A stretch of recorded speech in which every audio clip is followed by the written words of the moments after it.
Welcome to Transform Your Menopause with Essex Menopause Coach, the go-to podcast for anyone struggling from peri to post-menopause. If you're feeling overwhelmed, burnt out, or anxious, this is the place for you. Hosted by me, Julie, an award-winning coach who's been in your shoes, this podcast offers real understanding and practical help. I'll tackle menopause head-on with clear, no-nonsense guidance that makes a real difference. So whether you need support, tips, or just a friendly voice, I'm here to help you navigate menopause and rediscover your best self. Hello, my love, and welcome back to the podcast. So this time last week, I was sunning it up in Morocco in lovely 29-degree heat, kicking back on a sun lounger, free-flowing wine, taking a dip in the pool, going on trips into the mountains. And now I'm back in the UK. I've hit the ground running. I've got all the usual work responsibilities and other commitments, and it's hard, right? And I think that we simply don't realise just how busy we are all of the time. And I think we hold that up almost as a badge of success. Think about it when you bump into people and you go, "Oh, how's work? How's things?" And you go, "Oh, busy."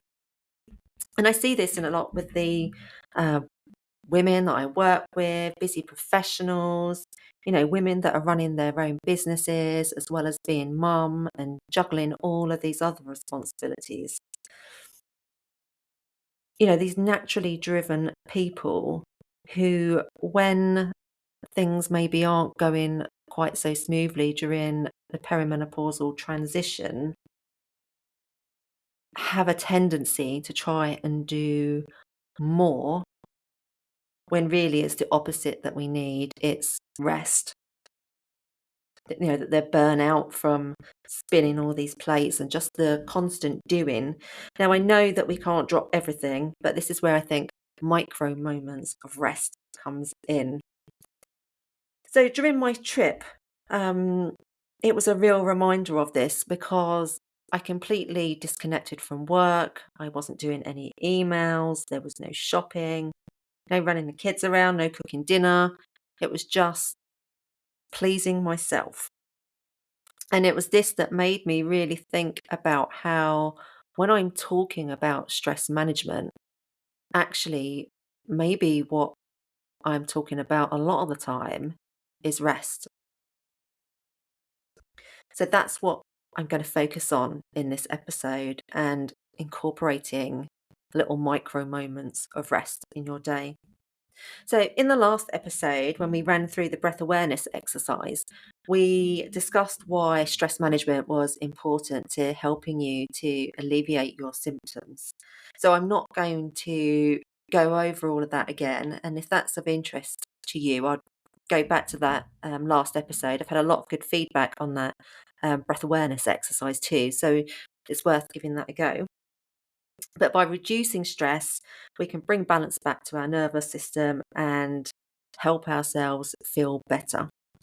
Um, so just quickly, estrogen helps to regulate cortisol. Cortisol is a stress hormone, but as levels of estrogen decline or fluctuate as we go through perimenopause and menopause, this magnifies our stress response and exacerbates our symptoms. So I know what you're thinking right now is, yeah, well, this is all well and good, Julie, but I don't have time for rest. But I think it's about making time for rest snacks, little activities in your day that, build up over time. So what does rest look like? Well, I know that rest is completely different for each and every one of us, but here are my insights. So, as I mentioned, I had a complete social media detox while I was away. Um, and I believe that having breaks from your phone and social media are essential. If you just take a day off from your phone, that impact is almost immediate. How many times in your day do you find yourself just scrolling? indiscriminately and then not realizing that you've been on whatever platform for over an hour. Think how much time you could get back just by um, removing that from your day. But it's not just the time element, it's the impact on our body. So when you're using your phone, the focus, the fixed stare that you have, your body position hunched over in that way, um, it puts all the signals are telling your body and mind that you're in a stressed state.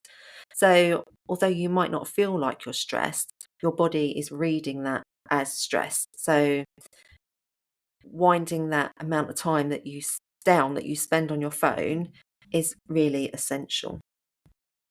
And you might even notice this when you're doing work emails. So if you're working on a difficult email that you might find you're holding your breath, or if you've been sat at your desk for hours on end, how you naturally do a big big sigh or a big exhale, and that's your body essentially regulating stress. Another quick snack that you can do is to get outside. So popping out for a 5-minute walk can do wonders. There's loads of research now telling us the importance of being in green spaces or near water. But I think the actual action of walking is being overlooked. So that bilateral movement is very regulating, and can help bring back parts of your brain so that you can think clearly again. So you can do this by going for a walk in between meetings, a quick walk around the block after lunch, or even while you're on a phone call.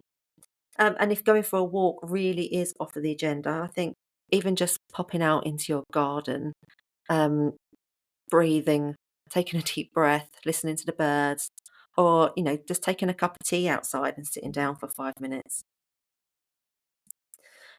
Meeting up, making time for your friends, meeting up with your friends, having a good belly laugh.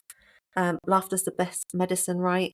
And I think that again comes down to that big belly breath. So that's really regulating. And I think that's why if you're annoyed and then you get in your car and you blast out a song, I think that's the kind of same thing. Why we get the benefit of that. Reading, or even colouring in, essentially any activity where you're not actively thinking or doing, and it really helps to switch off your overthinking mind. If you're at home, giving yourself permission to have a cup of tea, to sit and stroke your cat for 5 minutes, to put your feet up, um, and permission, I think that's key, isn't it? Because I think it comes back to that being busy, doesn't it? What have you done today? Well, I've been really, really busy. It's actually okay to sit down. You're allowed to have some rest. Um, and I know I mentioned it already, but some simple breathing techniques. So when we're stressed, we tend to breathe more shallowly from the chest.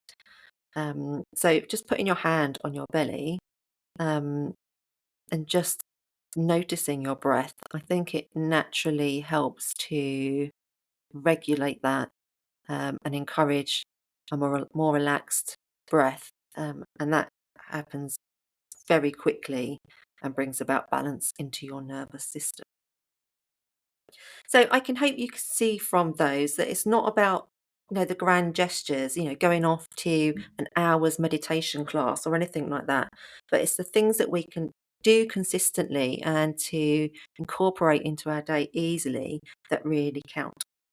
So, my takeaway for you today is give yourself permission to rest. All those little moments will really add up, and help you with your symptoms and to help you avoid burnout. So, I am curious, what little moment of rest will you be taking as a result of this? I would love it if you drop me a DM on Instagram or maybe a voice note on Spotify. Your feedback and interactions are so appreciated.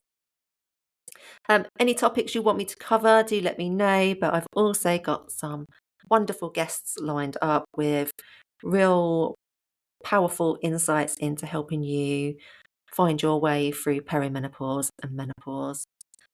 Thanks for joining me again, and I'll see you next time. Bye.